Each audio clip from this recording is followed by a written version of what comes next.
Hello and welcome to a very special edition, Sree's Sun Times Read Along. We're focusing on the Chicago Sun-Times this week. Our guests are Stephanie Zimmermann and Lauren FitzPatrick. They're part of the Watchdogs investigation team at the Chicago Sun-Times. And they'll be sharing a special report they've put together on snow ramps. We'll share more in just a bit, but I just want to introduce myself first. My name is Neil Parekh. I am the executive producer and guest host of the show. We are thrilled to be partnering with the Chicago Sun-Times on this show. We are live on Facebook, Twitter, LinkedIn, YouTube, and our Digimentors website. We're live on Sree's Facebook, Twitter, YouTube, and LinkedIn, and we're live on the Chicago Sun-Times Facebook, YouTube, and Twitter accounts. So please let us know where you're watching from. Please tag a friend. Please reach out. Let us know if you have any questions, and we will be able to show them on the air. Before we go too much further, I want to just share a quick teaser video for today's show.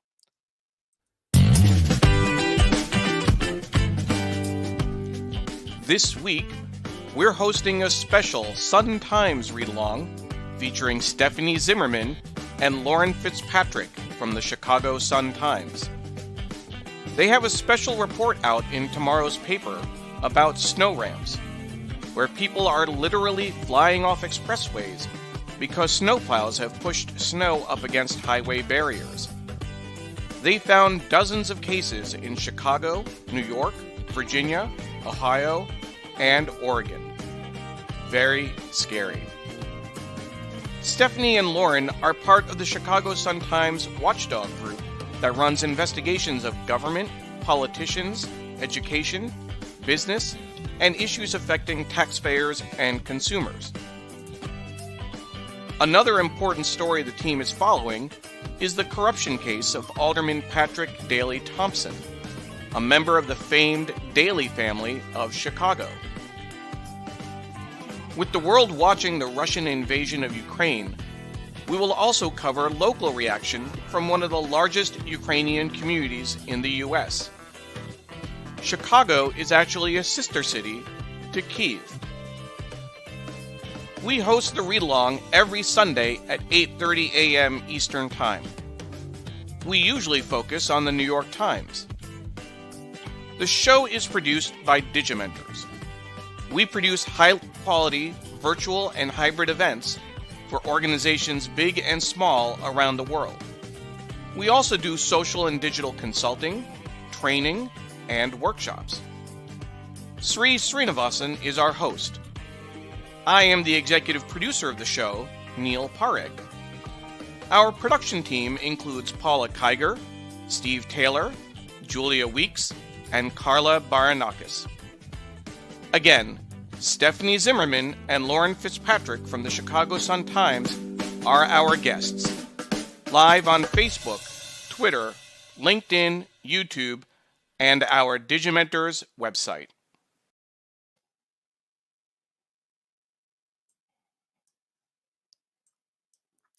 Thank you for joining us, everyone. We have a number of people watching. We just want to give a quick shout out to some of our guests. Linda Lawrence watching from Long Island outside New York. We have Jonathan watching us from the East Village, just a block from Little Ukraine in New York. Doug Levy watching from beautiful downtown Burbank. It is early on the West Coast. Our guests, Stephanie Zimmermann and Lauren FitzPatrick, are waking up early Chicago times, but Doug is waking up even earlier. It's 5:30 a.m. in California. Miriam Berkeley is watching from Hell's Kitchen. Deborah Kerr is watching from Fort Lauderdale. And thank you, Deborah. Hoping I'm doing well. Pradnya Haldapur is watching from Silver Spring. Thank you, Pradnya. Jay Palaki watching from the DC metro area. I'm actually based in Springfield, Virginia, so in the DMV, as we call it, DC, Maryland, and Virginia. Diane Stefani, another regular viewer watching from Margate, New Jersey. Stefan Kaplan watching from Ramsey, New Jersey. Stand with Ukraine, absolutely. We'll be talking about, in particular, local reactions in the Chicago area to the Ukraine invasion. We have Raghavan Krishnamachari, I'm guessing, on the pronunciation, saying unexpected development, putting a lot of inconvenience to people, of course, on the invasion of Ukraine. Thank you, Raghavan. And we have Syed watching, asking about was the Gulf War justified? Where is the WMD? So people are already raising questions about the invasion. My mom is watching and acknowledging sad time, of course, with Ukraine. Patricia Freudenberg is watching as well, watching from New York. Deborah Kerr saying, well done. I think that was probably in reference to the video, the promo video. Jay Palaki, the first Chicago home. Chicago was her first home. We have Ron Thomas watching from Pakistan.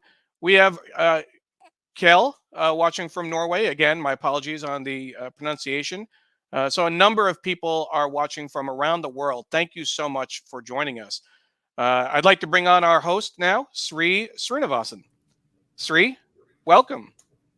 Good morning, everybody. It's now 5:30 in the morning in Seattle, Washington, where I am, Neil's former home.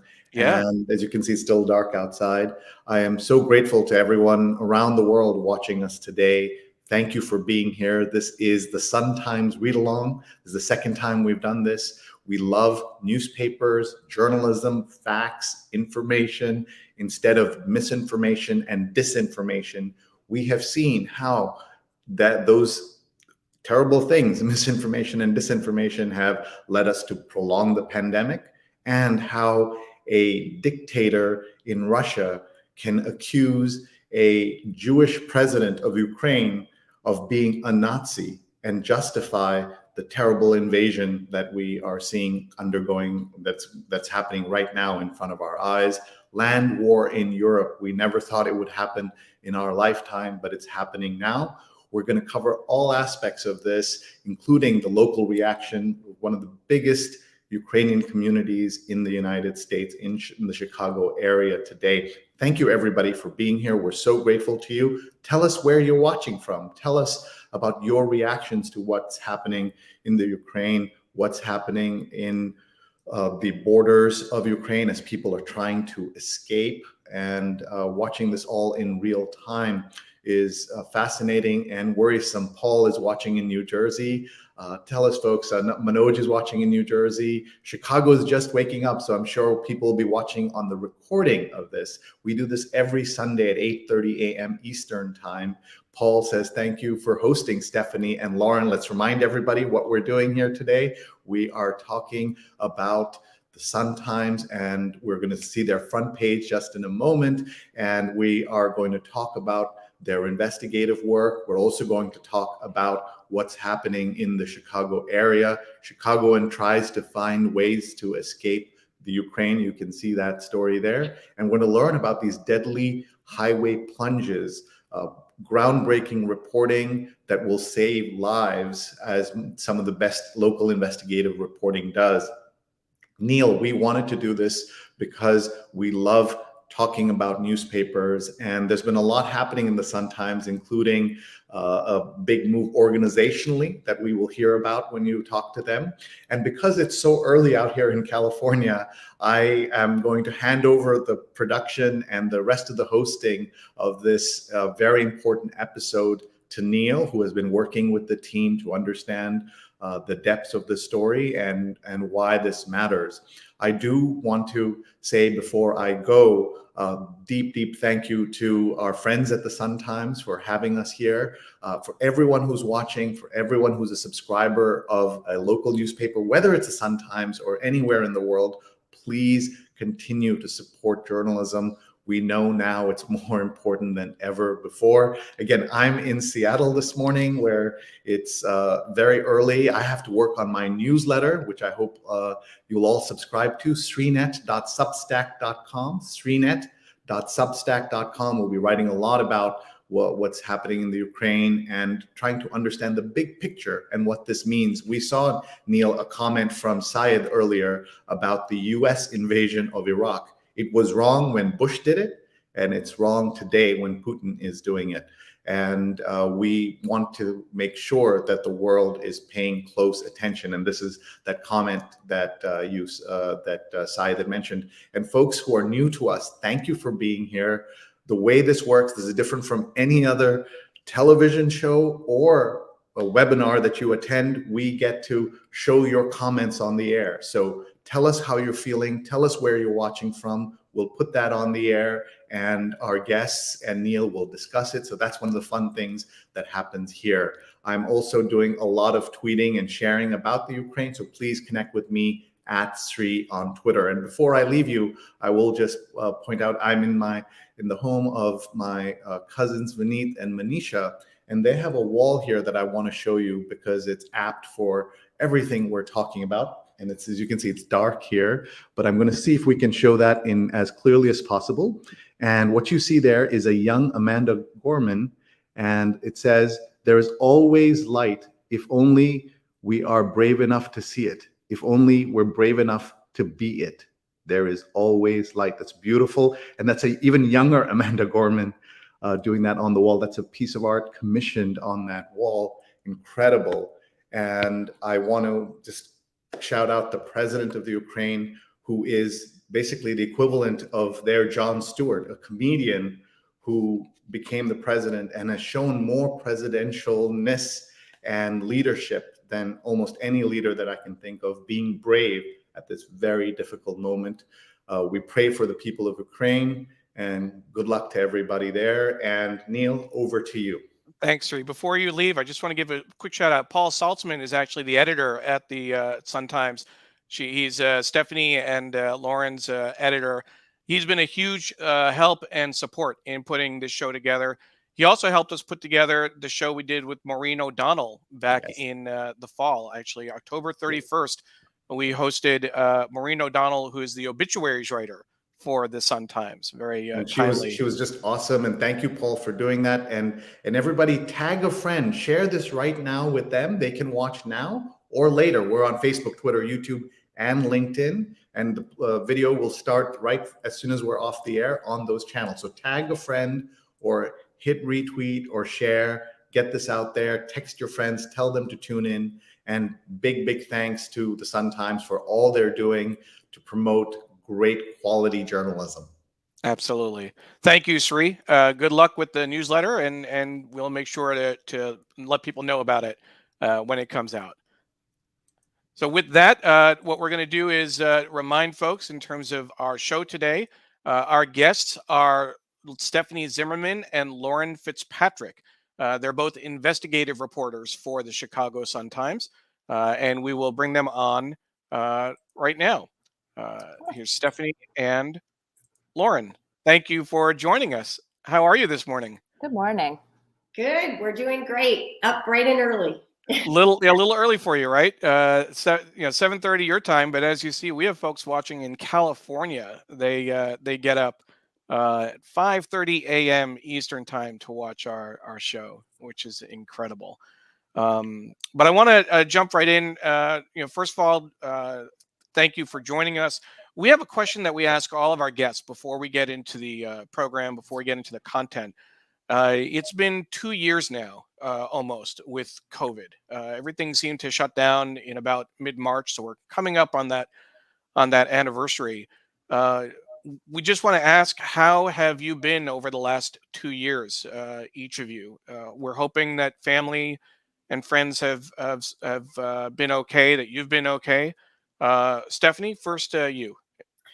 Yes, we have been very lucky in our family. I suspect that I actually had COVID right when it hit our city, because I had all of the classic symptoms in the beginning of March 2020. But at that time there was no testing, so I just myself and my mother both had the classic symptoms, but we are fine, and we're grateful for that and happy to be vaxxed and boosted. As far as working from home, I do miss my colleagues. We are still not fully in our newsroom. There's some people that go in, but on the other hand, with the kind of work that I do, I am perfectly fine, working independently. I don't really need to be in the newsroom, but I do kind of miss a little bit of the face-to-face. Thank you. Lauren, same question to you. Yeah, my family's been really lucky too. I guess it's hard to say how we've been. We haven't been one way over the last 2 years. It's been up and down. My favorite part, I think, was the working from home, and just that I got to be a stay-at-home, like, working mom for a while. I have an 8-year-old, and we did first grade together virtually as a family. So that was really lovely. We purged a lot of stuff from the house. We did lots of the typical COVID things that first year. And then over Christmas, we all got it. We all had Omicron, which extended our Christmas break a little bit. My son watched all of the television that there was on Netflix for about a week. Everybody recovered well, though. I'm really grateful and thankful to say. And I miss my colleagues too, but we've managed to do some really great collaborations, just talking to each other and working online together. And then every now and again, popping in to look at each other's faces or go out into the field and do some reporting. So, but I hope we're coming to a close. If you had told me in March 2020 that it was going to be 2 years instead of a couple of weeks or a couple of months, I don't know that I'd be sitting here in front of you right now or at all. Absolutely. I'll share, for us, the COVID, the pandemic in general, I was working with United Way Worldwide. Nice mug, by the way, Lauren. Thank you. Sweet Thought design, I'd point right? that out. Good product placement. Stephanie, you have yours? Yeah, good. Both of you are earning some points right now. We had, did well. I was working with United Way, and I started working with Sree at Digimentors. I joined full time in August of that year. My daughter did well in school when she was remote, so all of that went well. But as my mom is sharing on the Facebook page that she's watching on, I got hit with COVID last week. I tested positive last Thursday, and that's why we didn't have a show last week for our regular viewers. It was somewhere between a bad cold and a mild flu. You might still hear a little bit of a scratch in my throat. But we're all, my daughter got it as well before I did. So that was also challenging, but thankfully not a serious illness, hopefully no long-term issues, but it's something we've all had to deal with and all had to adjust to as much as possible. I'm glad you feel better.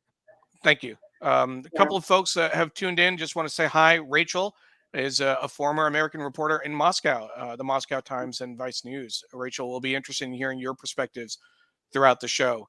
And Dr. Sujana Chandrasekhar, one of the hosts of She's on Call, a medical show that airs, co-hosted by Dr. Marina Kurian, talks about the national flower of Ukraine is the sunflower, and talking about her favorite character so far is the older woman yelling at Russian soldiers to get out of her country. Diane is watching from Ohio. And Allison is watching from Chicago. So Allison, thank you for watching. We have some Chicago folks in the house. So with that, I want to jump in. We want to talk about this incredible story that you worked on, deadly highway plunges. Who would have thought, the headline, it's kind of the top line for the story: snow plows push snow up against barriers and cars literally vault over them to the ground below. How did you even hear about this? There's no tracking of this, right? Stephanie? Yeah, no, there's no tracking of this. And, the story began with a really simple question.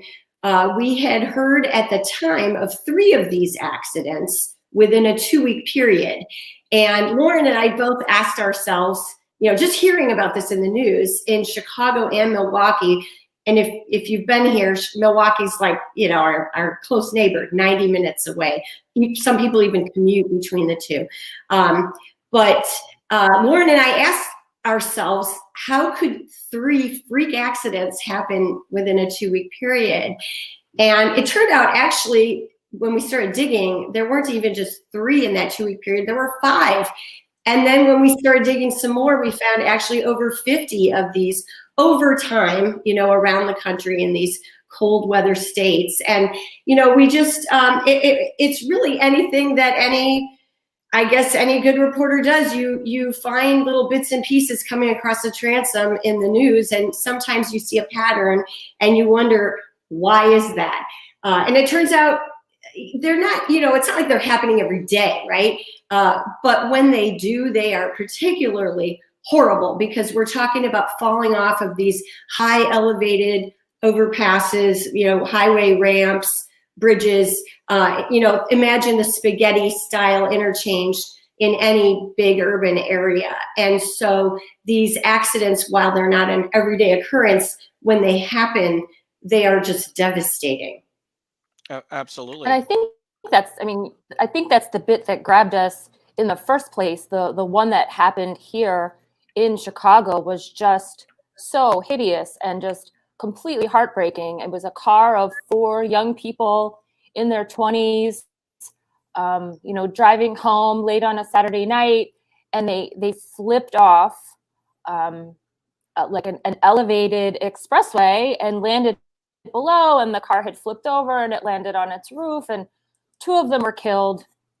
2 managed to survive, though. And when you see the photos of the car, you're wondering, how in the world did that happen too? But I feel like that one grabbed our attention enough that it got us, just kind of going down the path of how could they even flip off of the expressway. And here's a closer picture of that ramp. You see the snow built up, pushed over by the snow plows, and the mangled car. 2 people were killed. 2 people seated in the back somehow survived this crash, which is really incredible. This is another shot that was taken showing the ramps. And here's a picture. This is from Milwaukee, right? Showing footage that's, if you can see the highlighted, that's a vehicle falling over the side. One of the things that made this story really really work is being able to interview someone who survived this type of accident. Can you share a little bit about his story, Lauren? I'm actually going to throw to Stephanie. Or Stephanie, just sorry. In the sense that she spent some time with him and ended up driving. If we're talking about Kevin Ramos, she ended up driving along some of the route with him. Yeah. Please. Yeah. And I'll tell you Kevin's story, and then I want to tell you about just journalistically how we approach that. Kevin, if you read the story or watch the video where he talks about exactly what happened, he was just driving along.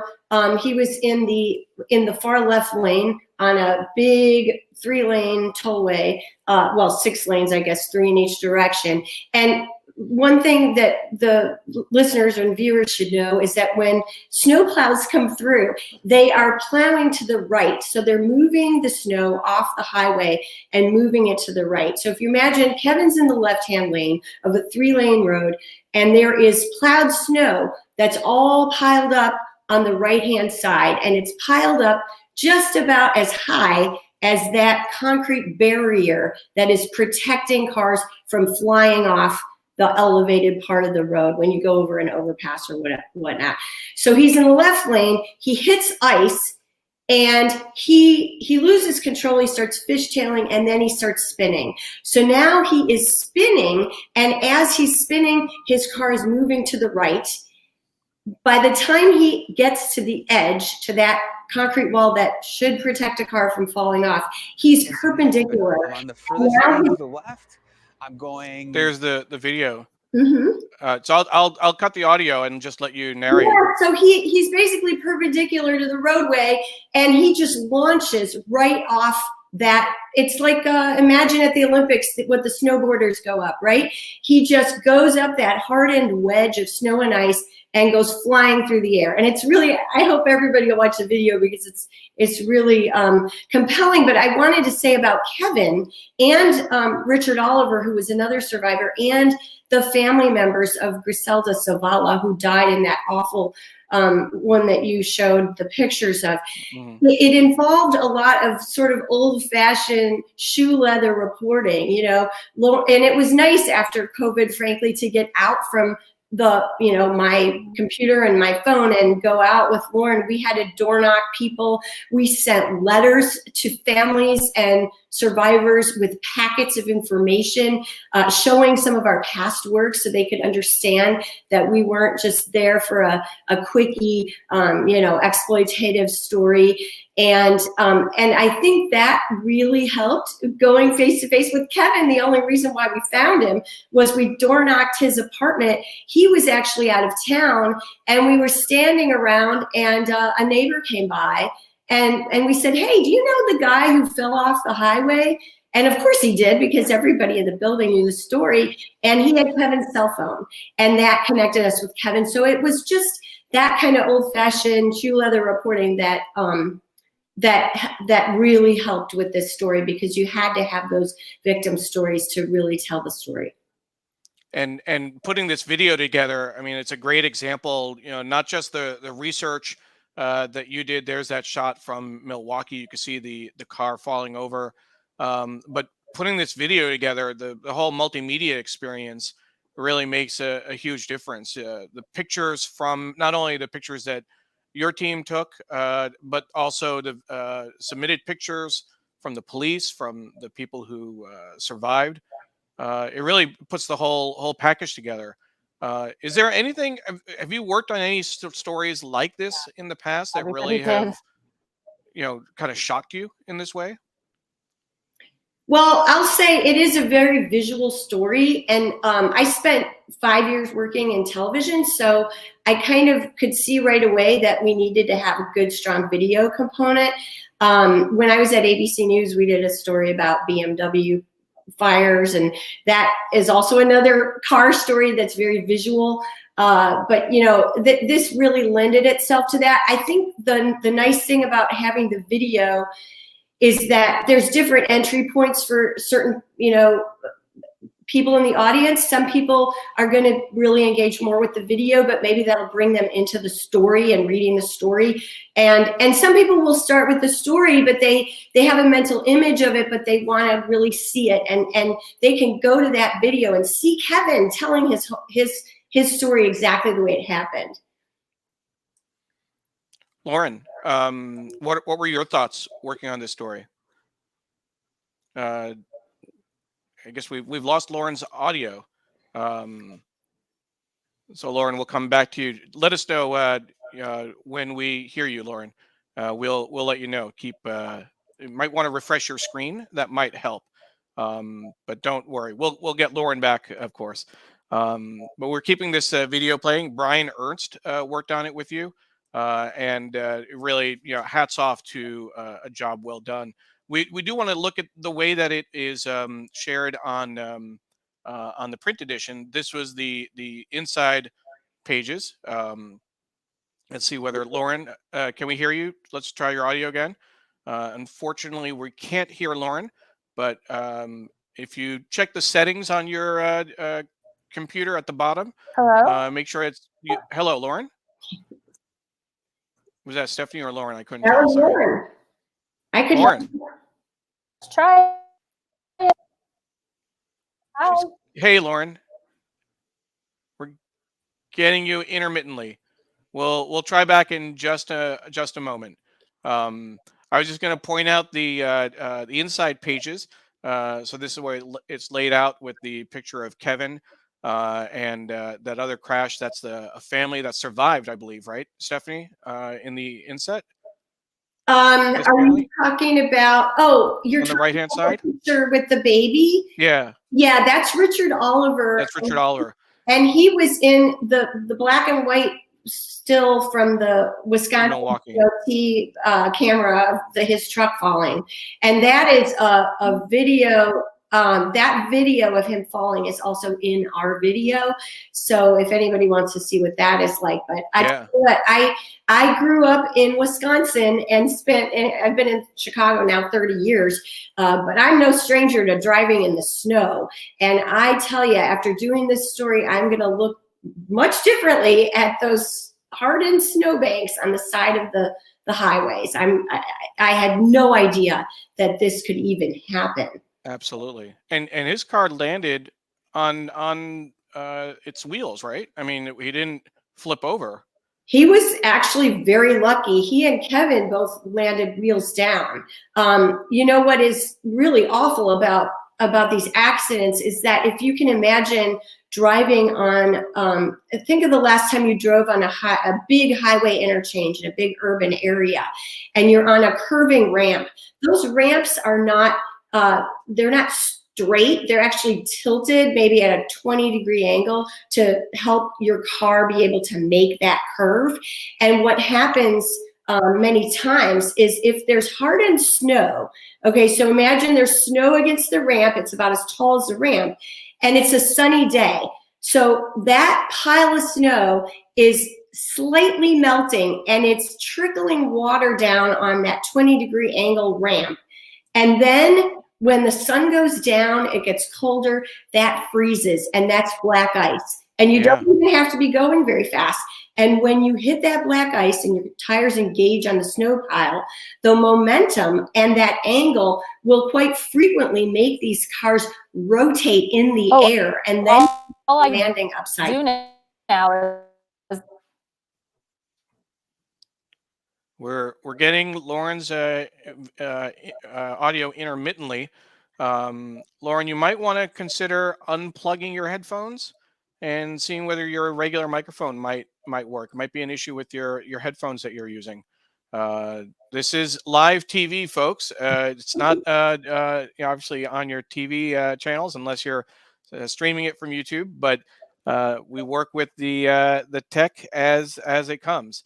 But we will keep going. I want to give a quick shout out. John Mary is watching. John, thank you for joining us. Naomi is watching from the Upper West Side in New York. And the international nature of the show, Ying Chan is watching from Hong Kong in the midst of their 5th Omicron surge. The 5th COVID surge, of course, Omicron, the current one. So thank you, everyone, for joining us. And we really appreciate everyone taking the time to join us early on a Sunday morning. Maureen Woods is also watching, so she gives a quick hello. The last page, this shows a memorial at one of the sites. This is something you found examples of this in several states, not just Illinois and Wisconsin, but in Virginia, in Ohio, I believe New York as well. Is there any move to start tracking these as an issue? Is there any response from the Department of Transportation in terms of changing the way they plow expressways? Any movement there? Well, as far as tracking them, I think Lauren and I will probably keep going. And we in fact just heard about another one 2 days ago. Somebody who read this story told us about one that happened in California. As far as Illinois, it's important to note that they did respond in the story. They said that they have 200 miles, more than 200 miles of expressways to deal with here in the Chicago area. And, I think, to be fair, nobody expects these state DOTs to be able to remove every speck of snow from every highway in the United States. They say that they do special operations where they feel it's needed. They say that they are paying better attention to the snow ramps that occur next to where we have our elevated train tracks coming alongside the highway. I think that as far as them changing the way they plow. They may pay a little bit more attention to those areas now, but I guess we'll have to see. Hopefully, with data and more reporting like this, it might spur people into action. We'd like to take a look at the rest of the paper, and there's some other stories I know that we really want to focus on. We'll start with Ukraine. Obviously, that's a big focus.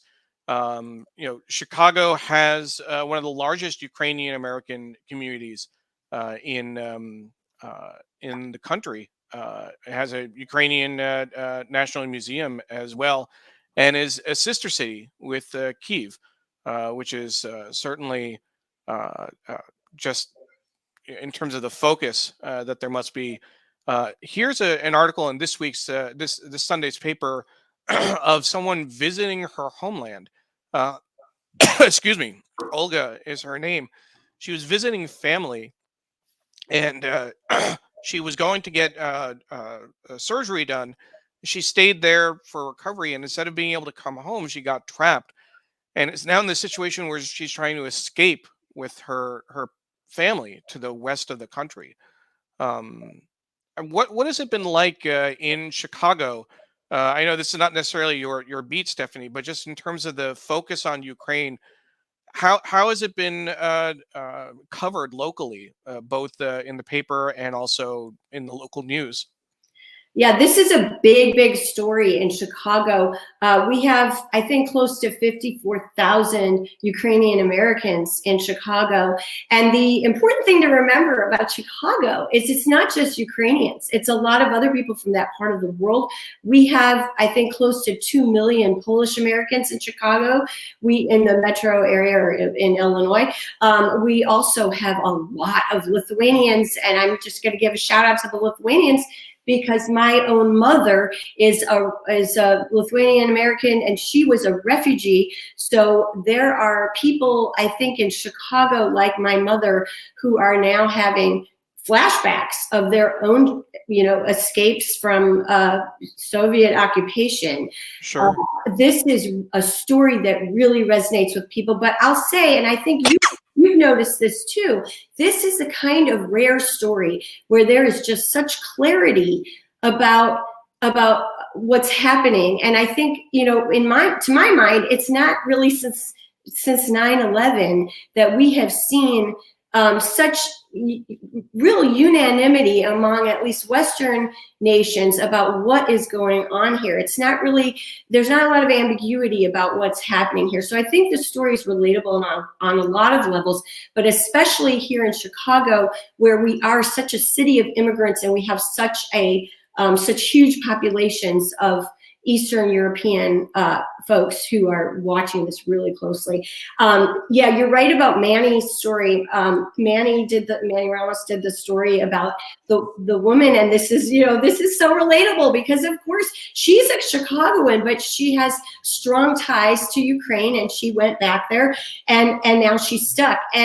And just seeing that situation, seeing the photo, I think there was a photo of her mother, and there was a little dog, and they're trying to evacuate their pets, and that again is just so, I think just so relatable. You ask yourself, if this were to happen to me in my country, of course you would grab the dog, you would put the cat in a cat carrier, and you'd run for your life. So it is a big story for us. We've also been doing a lot of coverage, both in photos visually and in stories about the protests around here. Right away, there were people even the very first day out protesting. There's another big protest planned for this afternoon in Chicago. Yeah. So, it's a big story for us. This is from Friday's paper. I thought the front page was particularly well done with that dominant photo and pray for peace, pray for Ukraine. And it was, like you said, coverage of this protest, this vigil around the war. So really well done. And this was another story, another angle, another interesting local angle with a citizenship ceremony with people pledging allegiance but thinking about families back home. So, kudos to the Sun-Times. We were thinking about what are the different ways that you can personalize the story, localize the story. You certainly want to reach out to the community, but to find someone who's actually traveling there, this woman Olga, and she's posting pictures on Instagram as well, is certainly an interesting approach. Yeah, the citizenship story really also caught my eye because that so perfectly captured the tension that a lot of Chicagoans and other people probably, there's huge Ukrainian populations in other states like Ohio, for instance, but that tension that they are feeling where they're just, sick and sleepless and worried about their family members back home. I know we have been also worried about our Lithuanian family members that are in Lithuania, my own family. But in that story, the federal judge at the end, who's doing this ceremony for them, makes it clear that you can be an American and you can also feel and want to help your homeland. So, it's okay. It's okay to do both. And I just thought that so perfectly captured Chicago. Great story. Absolutely. Thank you. Lauren is back. We're hoping we can hear her. Unfortunately, we still can't hear you, Lauren, which is I can see the disappointment. I know you said the microphone was working, but for some reason, we're not able to pull you through. But we will try again a little bit later. I'm not going to give up hope. We wanted to also there are some other stories in the paper, Stephanie, that I think are significant. This one also comes from your watchdog group,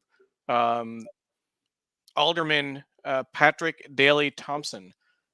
This is the latest in a series of stories about him.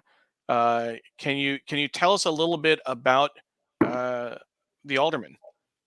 Yeah, and you know what? I wonder if we can patch Lauren in by phone because she has a great backstory about Tim Novak's reporting on this. So I don't know if you guys can do that, but I'll just say, as a reader, I have been following this story so closely. Now, this is a Chicago alderman, or was a Chicago alderman, because now that he's been convicted, he just got kicked off the city council. But he's a nephew of in the Daley family.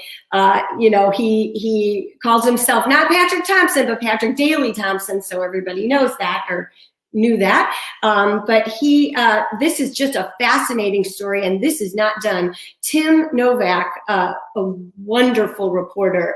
Oh my gosh, he is one of the best reporters in the country, and I urge everyone to go back and look through the archives and read everything Tim has written. But this is just a fascinating story that's not done yet. It blends. It's like a Netflix series, and I've thought myself about how Tim should try to make this into a show. There was a bank president of a small bank that turns up dead in a customer's home in suburban Park Ridge, and he's got a rope around his neck, and maybe it's a suicide. We don't know yet. And from there, Tim just kept pulling the threads. And maybe Lauren's back now because this is just a great story. Yeah. So Lauren, let's see if we can hear you through my headset. Sure. So, the bank president is found many miles from his home. He lives in the southwest suburbs. He's found in a home in the northwest suburbs, sitting in a chair, a rope around his neck, his glasses still on his face. And so Tim Novak, who we get to work with all the time and is curious and persistent, finds this unusual. He's been doing some other reporting on unusual cases that appear to be suicide, have been ruled suicides, but still spark lots of questions. So Tim Novak decides that he will pull the files on this bank president just to see what happened. The police in the little suburb, which is called Park Ridge, were quick to agree that it was a suicide because someone apparently in the home had told them that the gentleman committed suicide. So Tim just kind of went down the rabbit hole from there and, knew that this was the bank president. I'm pretty sure the owner of the home had been a customer of the bank. The bank would soon thereafter be closed down by federal regulators. It turned out that the alderman was a customer of the bank, that he had taken out a loan on his home, and then, only like paid back $400 some on a couple $100,000 in borrowing. So that's a little bit of the backstory. Tim has just boxes and boxes of files on, a lot of aspects of this case. And when he was sitting through the trial, he realized that, some of these emails between the alderman and the bank just were not going to, really go before the jury. The jury wasn't really going to get into that aspect of the alderman borrowing. They probably didn't need to for the case, but he felt like it just enriched the story and gave you more of a window into what was going on. And so he wanted to piece the story together. And here is, I'm going to put up the front page from that story. That embattled bank CEO died at customer's home, which is just incredible. Here are some of the other headlines that we've seen around this story. This is Clout's piggy bank, a Daley on trial, demise of a Daley. This is the one from today's paper. What does it mean? What is the significance for folks outside of Chicago to have a Daley on trial? I mean, it's a storied political family. Obviously, his grandfather was the mayor back in the 60s, helped deliver Illinois for Jack Kennedy. His father was the mayor, Richard. I think it's Richard. No, I'm sorry. It's his uncle was the mayor. His father was William Daley, who was in the Clinton administration.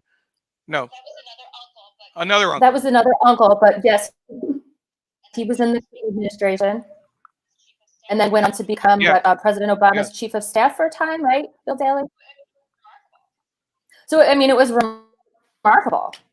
And who would have thought that he would have gone to trial? I mean, there had been talk of striking some kind of deal. Apparently, the alderman and his family thought that they had a good chance of proving his innocence. It's funny because I called my father, and he's in Philadelphia. That's where I grew up.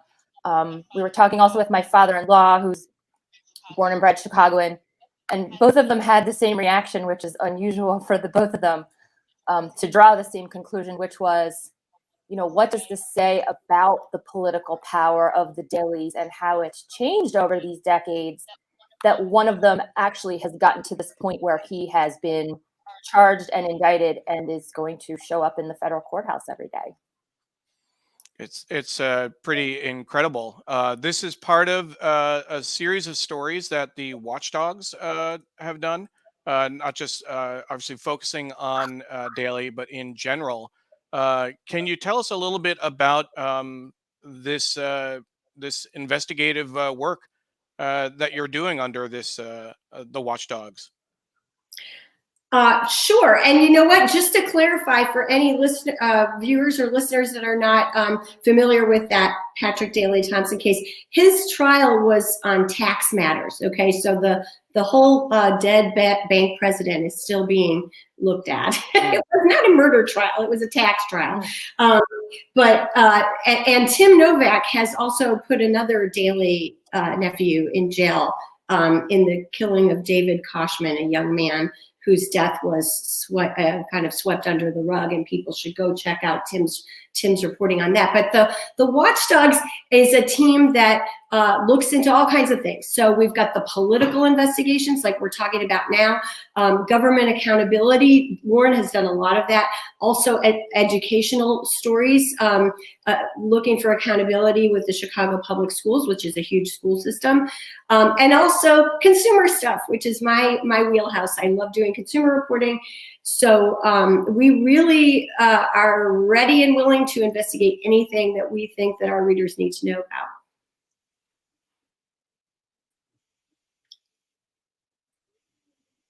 Time and the space, and kind of the things that we need to be able to do these kinds of stories. I mean, And there's an appetite the crashes story, at the paper like we only among the editors looking at it, you know, the crash to give us the time and the story finally got into the paper space today.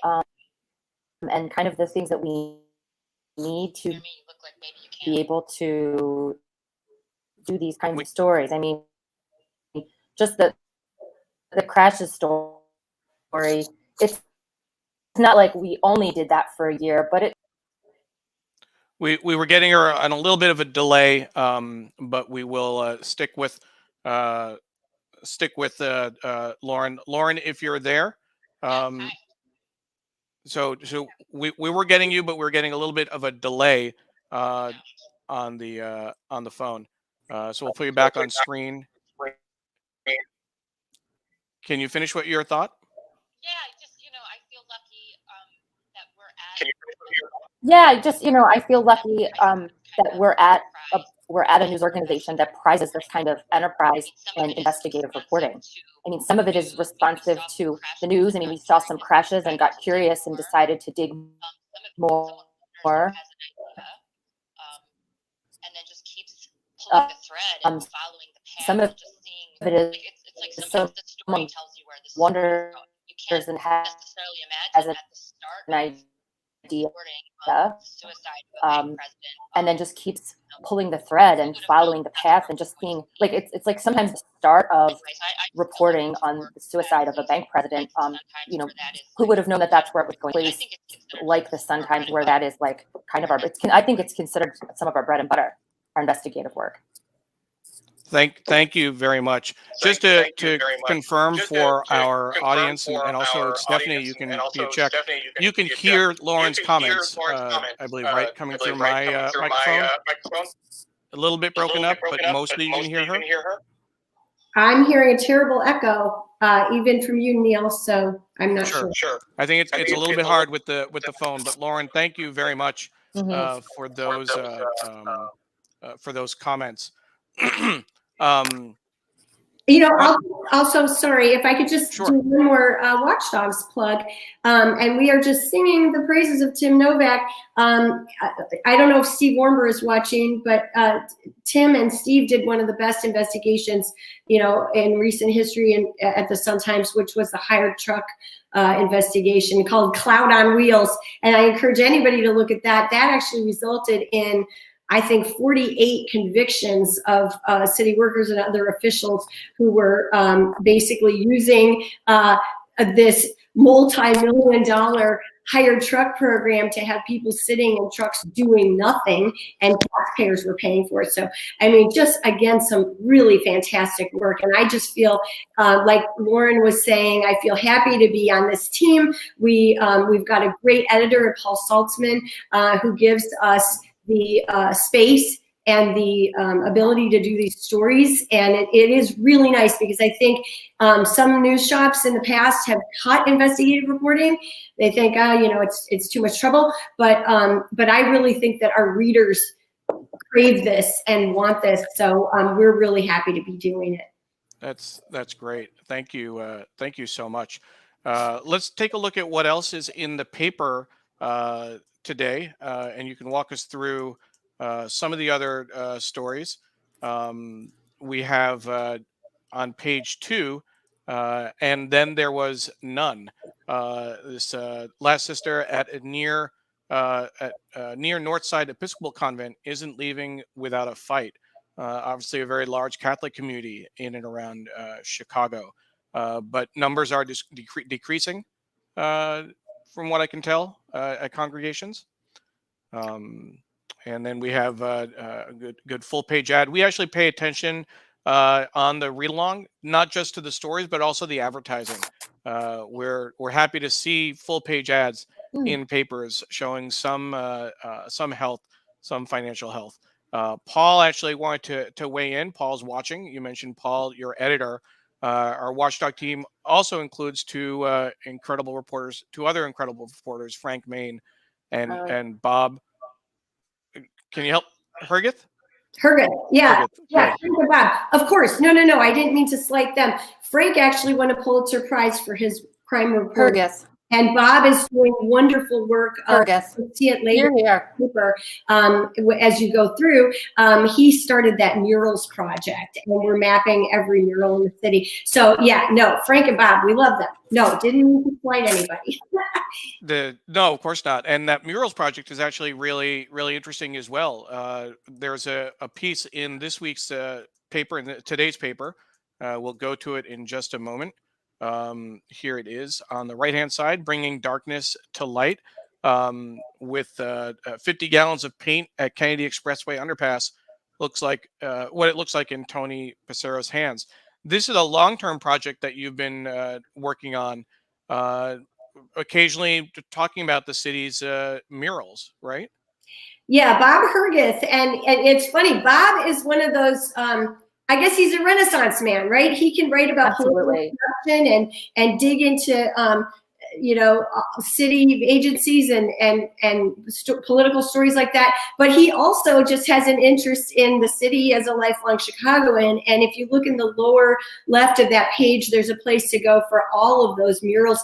They have mapped all this great public art. I love it. Now when I drive around or walk around and see a cool mural, I'm always thinking, this should be on the map.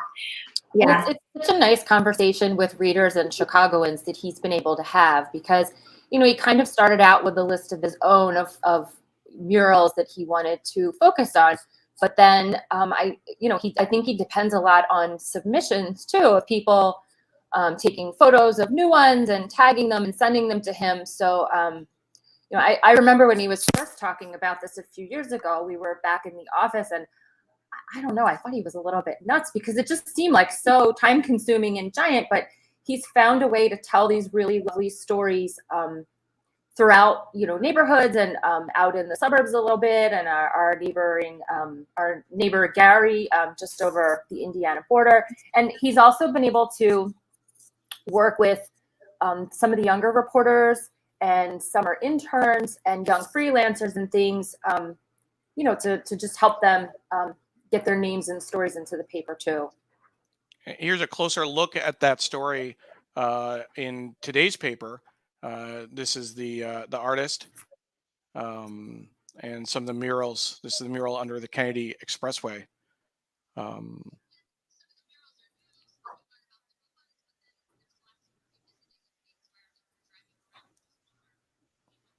And some of the murals are new, so then you learn about the new ones, but then there's lots of revisiting of things where if you're driving around, you just wonder, hey, what's the story behind it?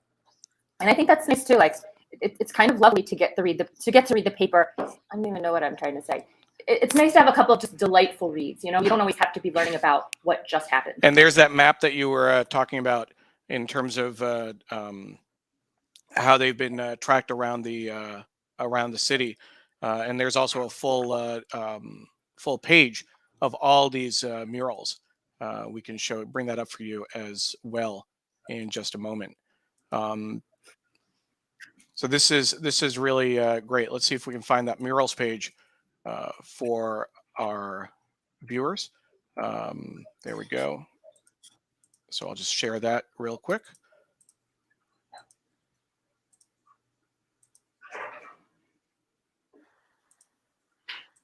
And then you'll get a better sense. Murals and Mosaics, a series that aims to capture, catalog, and celebrate the beauty of Chicago's streets as seen through its public art.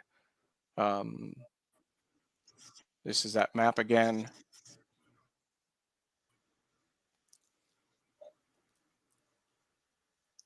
We'll just scroll through this.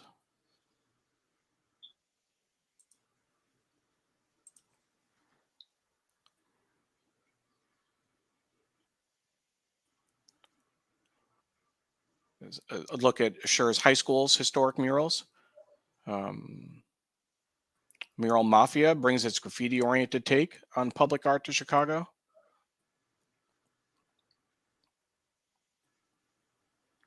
Just some great artwork. Some great designs. So thank you for that. So let's see what else is in the paper today. In addition to the murals, there's this is another Watchdogs piece, right? And I believe this is a in conjunction with WBEZ Chicago. The interesting news: WBEZ, the local public radio and TV, right, bought the Chicago Sun-Times in January. But this is there's been a long running collaboration between the two in terms of sharing stories and collaborating. It's only been I guess a month now or so. What do you think the sale to WBZ will mean for the Sun-Times? Any thoughts, any impacts in terms of your work? Yeah, I mean, I think we're all really excited about it. Just Chicago Public Media is just WBZ, the radio. The public television is a different entity, but Chicago Public Media acquired the Sun-Times in a non-cash transaction. But as part of that deal, they got buy-in from a number of foundations that are concerned about things like civic engagement and democracy and all kinds of stuff like that, and worried about the future of local news. These foundations, and there are a number of them, and individual donors have put together a package of about $61 million in funding over 5 years for local news. Like, it's amazing, it's wonderful. And I think that the hope is that this collaboration and this merging of the two could be a model for other cities in which local reporting is endangered. We're super excited about it. We're kind of waiting to see how it shakes out in terms of like exactly how we do it. But a lot of our friends are already over there. Like that story that you're showing right now on the screen with the lifeguards, that's by Dan Michalopoulos. He's a former Sun-Times reporter who is at BEZ. So we have a lot of friends over there already, and I think it's a natural fit. That's great. Our friend Doug Levy is asking about the circulation at the Sun-Times.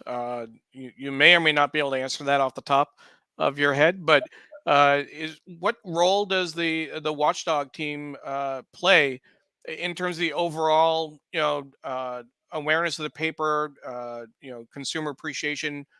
Have you gotten that sense of the benefit of the Watchdog team? Yeah, I think that Chicagoans do appreciate our reporting. The Watchdog stories routinely are among some of the best read online, where we can track the analytics. I think that this new merger with WBZ, when the supporters, the donors, the foundations that came together for this, one of their top priorities was to do good investigative reporting that reveals things about Chicago to Chicagoans. And another thing I didn't mention, but it has to do with audience and circulation, is our audiences are kind of different. There's not a ton of overlap historically. The folks who are members of WBEZ are not necessarily Sun-Times readers, and Sun-Times readers are not necessarily members of WBEZ. The Sun-Times historically has been kind of thought of as like a more of a working class audience. We're very much appreciated in Black and brown communities, people of color. That's who is reading us, and some of the stories that they do may not be reaching those communities. So I think by bringing the two together, you can have you can basically reach the whole city. I think the combined audience for the merged entity is something like 2 million people a week, which is fantastic. So we're reaching, the sports fans who turn to the Sun-Times historically. They're going to get to see this great reporting by WBEZ, and I think this is where you can really get a great benefit for the city. That's great. Lauren, I want to try and bring you in again. I know we had some audio issues earlier. Stephanie, are you hearing an echo again from Lauren, or is she coming in a little bit clearer? I don't know. She needs to say something. Hi, Lauren. I'm still here. Little bit of an echo, but A little bit of an echo, but we can maybe deal with it. Lauren, thank you for hanging with us. We appreciate it. In addition to this, that story, there's this local story about a lifeguard abuse scandal, and again another international story about Ukraine. Um, this police 18-year-old in custody for allegedly vandalizing Bean. I hadn't looked at that. outrageous. That is outrageous. Okay, if you've ever been to Chicago, the first thing everybody says is go to Millennium Park and see the Bean, which is our nickname for what it really is. It's called Cloud Gate. It's a beautiful, beautiful, amazing sculpture. It's like a giant curved mirror, and people walk under it, and it's just Google it, you'll see it. It's in every photo. And some jerk teenager decided to spray paint across the Bean. I mean, this is outrageous, right? And what is cool is that a 20-year-old saw it and chased him down, and they arrested him. So I guess we'll wait and see what happens. We have more on Ukraine. And then this is a story about the president of Ukraine. Sree mentioned him at the top of our show. So you get some of the international. But now another important story, tribal tragedies. 5 times in 18 months, indigenous women have gone missing or have been killed along the California coast. Now, one thing that struck me when I saw this, it's one thing in terms of this story certainly has been very well, I'd say decently covered, not so much well covered, but it's certainly in Canada and in certain parts of Minnesota, for example, et cetera, places with very high Native American indigenous populations. It's interesting to me having this focus on this case in California in the Sun-Times. Is this something that the Sun-Times has been covering quite a bit? I wouldn't say that covering quite a bit, but in the Sunday paper, we do sometimes have a little bit more room than on the weekdays, and so that is actually, I believe, an AP story. I can't see the byline, but yeah, it is. Yeah, I think that's just something that is of interest to our readers. There actually is a sizable population of Native Americans in Chicago, but that is something that I think anybody would be interested in. Sure. No, definitely a large population in Chicago, but glad to see getting a page and a half of space. Yeah, Paul Thompson is not. I mean, he's our editor on the Watchdogs, but he's also the Sunday editor, and talks a lot about just trying to put in a variety of things where you could sit down and spend a lovely morning reading through the paper. I'm hoping folks got that from Lauren. Good. So hopefully some of the audio issues are behind us as we get into the last 15 minutes of the show. This article, Toxic Legacy, Veterans Worry Chemicals as Central California base left them to face cancer. Another AP story and a good 2-page spread there. So let's take a look at this. Historic pick. This was an interesting story. We knew that it was coming. President Biden said he was going to nominate a black woman to the bench. We talked about this when it first came out. There was a hue and cry about how could he say who he was going to nominate. Of course, Reagan said he was going to nominate a woman. In the past, Clarence Thomas was named to fill Thurgood Marshall's seat. That shouldn't have been an issue. But just in terms of the timing, someone made a comment about how this Friday was an incredible news day between Ukraine, this historic pick, and then the CDC dropping mask guidelines or saying you wouldn't have to wear masks. Not everyone has to wear masks. So what does that do in the newsroom when you're faced with these kinds of stories? What is the reaction to that? Well, luckily, Lauren and I were so busy with the crash story, we didn't have to, and we are not in on those decisions. But yeah, you're right for sure. It was a huge news day. I suspect with the going forward on with the announcement of the Supreme Court pick, that the Biden administration probably wanted to show that it could do many things at once, right? It doesn't have to just be Ukraine for them. They can also go ahead with their planned announcement. But yeah, when that's one thing I think with COVID, us not being in the newsroom, we don't see that, craziness, and your viewers that work in newsrooms or have worked in newsrooms know what that's like. There's this electricity in the air when it's a big news day and everybody's running around trying to make the right call or make a decision. We don't have that now because we're working from home. But kudos to our colleagues for getting all of that in. Absolutely. Another article, another AP. There's a issue with Subaru drivers. Boeing gets a settlement with investors. We have this is an opinion piece on the Supreme Court nominee, and then a letter to the editor around the tax code. So we're just scrolling through a little bit. Here's a question about the state mask mandates. State's legal battle over mask mandates was more about future than the present. This is by Rich Miller, columnist. And then Project examines using prayer faith to oppose violence. That's by John Fountain.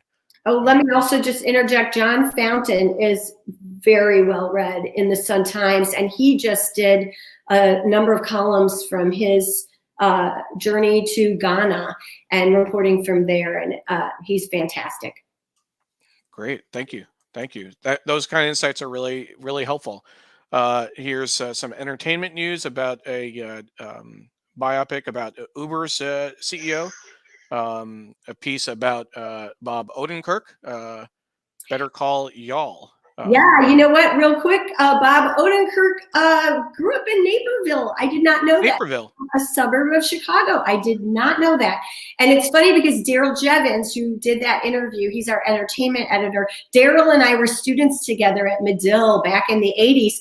And Daryl was saying that he actually saw Bob Odenkirk perform, I think in some, some little small venue that nobody would remember back in the 90s. But for people that like SNL and remember the Chris Farley motivational speaker sketch, that, what's the guy's name? I wrote it down. I forget that. Matt Foley. Matt Foley, thank you. Yeah, living in the van down by the river. Yep. That was all Bob Odenkirk. He's the one that wrote that sketch, which is one of the most funny and memorable ones. But that's a great little story about his book and how he's been so busy over the years. He actually didn't even have time to write, remember a lot of his things that have happened in his life. So he had to get in touch with his friends and colleagues to get them to fill in the gaps so he could write his own book. Well, you mentioned Naperville. I actually know Naperville. My uncle, my mom's brother, lived in Naperville, so we went out to Chicago several times. Growing up to visit him, it was always good to go out to Chicago when we could. We'll definitely put off the New York Chicago pizza conversation for another day. I do like Chicago pizza. I will say I like it. But I'm from New York originally, and definitely partial to New York style wherever I can find it. But we don't need to open up that can of worms just yet. There's a crossword, a bit of nighttime eating. One of the things that we don't see as we get to the back of the paper, I remember when we did the read along with Maureen. I believe we had the comics in the back. So we have the sports. On Sunday, my 8-year-old would tell you the comics are in their own special pullout section. A special pullout. Got it. So then you can grab the whole full color couple of pages of comics and hog them while you're reading the rest of the paper. Nice. we're flipping through the sports pages as well, and this is the back of the sports page. Odd couple with the Chicago Bears. The Atlanta becomes capital of failed Bears GMs with Falcons hirings. The Atlanta Falcons hiring a few folks. Again, just to remind folks, if you're joining us late, we were joined by Stephanie Zimmermann and Lauren FitzPatrick from the Chicago Sun-Times. It was a special Sun-Times read-along. We focused on a special report that they did on drivers who were flying off of expressways in terms of with snow built up on the side and falling off the edge. So thank you very much for joining us. What we want to do is to make a few quick announcements, Lauren and Stephanie, about upcoming shows, and thank our team, and then bring you back on for a pro tip for writers. So if you can think about that, especially in your work doing investigations, we'd like you to share some insights with our readers. So we'll take you off screen for just a moment and bring you back shortly. Again, my name is Neil Parekh, and I am the executive producer and host of the Read Along. Thank you so much for joining us today. I do want to share some breaking news that Carla Baranakis, one of our producers, shared. I'm just reading like they do on air. I was handed a note effectively, and what I'm seeing is that breaking news this morning from Ukraine, from the Kyiv Independent, during a phone call with the Belarusian President Alexander Lukashenko, President Zelensky agreed that the Ukrainian delegation would meet with the Russian delegation without preconditions on the Ukrainian-Belarusian border near the Pripyat River. So breaking news with that in terms of potential talks in Ukraine. So hopefully that will lead to something fruitful. We want to certainly thank our production team, Paula Kiger, Steve Taylor, Julia Weeks, and Carla Baranakis. One of the things that's different about the shows that we produce is when we do these news shows, we have folks watching on Facebook, on LinkedIn, on YouTube, sharing links to stories, engaging with the audience, providing context for the show, providing context for what you're seeing. So please follow them on Twitter. You can follow Paula at Big Green Pen, Steve Taylor at Steve DeReeve, Julia is at Julia L. Weeks, and Carla is at Kabara. Sree Srinivasan, of course, is our host. You can follow him at Sree, S-R-E-E, and you can follow me at Neil Parekh, at Neil Parekh. Thank you so much. Again, huge shout out to our production team. We also want to make sure that you know about the Local Connection. The Local Connection is a newsletter that is put out every week by the Montclair State University through the Center for Cooperative Media. The best thing about it is that it's free. Each week it offers story ideas and pro tips for journalists. Lauren, Stephanie, this is where your pro tip is going to go. This week on Monday, they're going to focus on some of the stories that we've heard today, the snow ramp story and the local Ukraine coverage. So subscribe at bit.ly/local news tips, bit.ly/local news tips. And big shout out to Carla Baranakis for all her work on the Local Connection. We also want to give you a heads up for next week's show. We will be focusing on the New York Times next week, as we usually do. Our guest will be Andrea Elliott, a Pulitzer Prize-winning investigative reporter for the New York Times and a former staff writer at the Miami Herald. She is the author of Invisible Child: Poverty, Survival, and Hope in an American City. So please make sure to join us next week on Facebook, on Twitter, on LinkedIn, and on YouTube. With that, we want to bring back our guests, Stephanie Zimmermann and Lauren FitzPatrick, for some closing thoughts. Before we do that, I do want to thank folks who are watching. And Jonathan said, great show. The Chicago versus New York pizza debate needs a show on its own. I will say one thing that hopefully we can agree on, pineapple has no place on a pizza. I'm hoping we can find some common ground there. Stephanie, you're nodding your head, or Yes. have I lost No you? Good. pineapple. No place on a pizza. That's good. Naomi, Why do they really have to choose? I don't understand this debate. Isn't there room for all in the belly? for New York versus Chicago, there is room, and I do like Chicago pizza, but it's a question of which comes first. But again, we'll hold off on that. Naomi says, "Well done in spite of the tech glitches." Thank you, Naomi. And Ellen says, "Thanks all." Uh, she's referring to the breaking news that we shared earlier. Let's hopefully it goes well. Linda Lawrence also says thank you for a great show. Have a great week. So with that, Lauren and Stephanie, we'd ask you for a pro tip for journalists. Stephanie, first with you. All right. Well, my pro tip we used on this snow ramp story in abundance, which is just to be yourself as a reporter. I think you have to not put on airs, and don't try to be something that you aren't. I think one of my skills is that I come across as being what I am, which is very sincere. And we put that out when we talk to these survivors, and especially the family members of people who perished, in these awful crashes. And one thing that did feel a little good was when at the end of the interview that Lauren and I did with Richard Oliver, he said to us, "You two are the most genuine reporters I've ever dealt with." And I thought that was a nice affirmation to just be yourself and connect on a human level with the person that you are trying to talk to. And my little pro tip is, when you're reporting in Chicago, always bring a pencil in cold weather, because you never know when your pen will freeze up and your technology will fail you.